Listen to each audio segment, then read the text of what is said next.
Deutsche Mythologie is a treatise on Germanic mythology by Jacob Grimm.First, published in Germany in 1835. The work is an exhaustive treatment of the subject, tracing the mythology and beliefs of the ancient Germanic peoples from their earliest attestations to the survivals in modern traditions, folktales and popular expressions.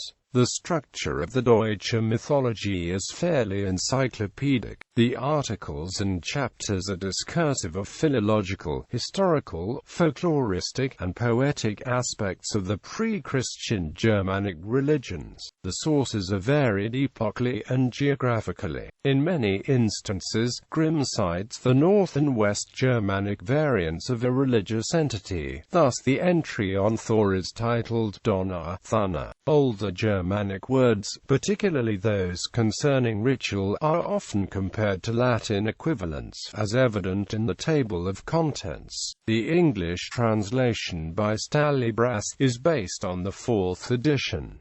Historiographical importance. The Deutsche Mythologie was an influential study. It has been called seminal and largely unsurpassed. Previous studies of Germanic mythology had tended to focus strictly on gods, whereas Grimm examined the totality of Germanic religious experience. For the creation narratives of the prose edit of the superstitions of the German peasant, Grimm was not given too overt discussions of method, but his study implies a set of buried theses which were important to the development of scholarship on mythology, that the study of words as well as stories can reveal past belief systems, and that, just as primitive Germanic word forms could be reconstructed on a comparative basis, so could primitive Germanic concepts, and the mythology in which they were embedded. Grimm also assumed a thesis of continuity, whereby later sources could be seen as representations of earlier culture, due to the historical continuities between the two.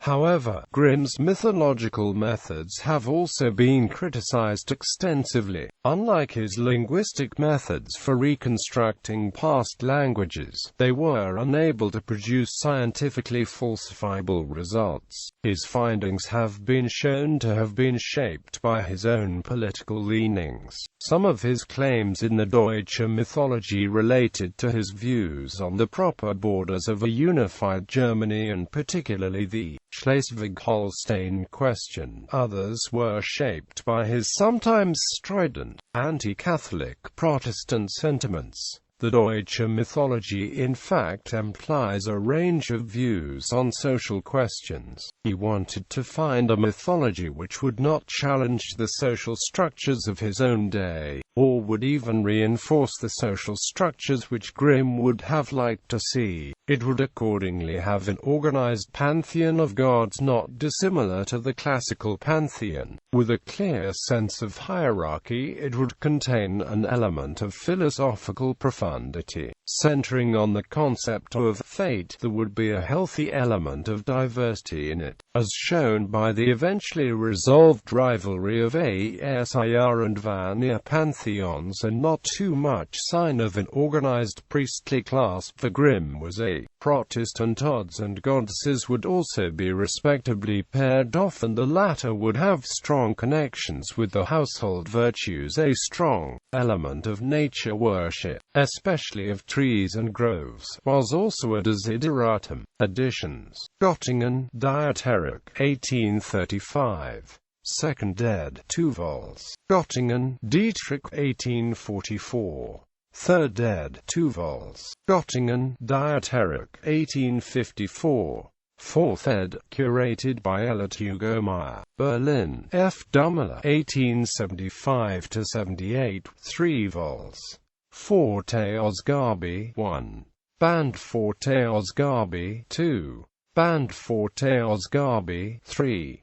Band reprinted Darmstadt, Wissenschaftliche Buchgesellschaft, 1965.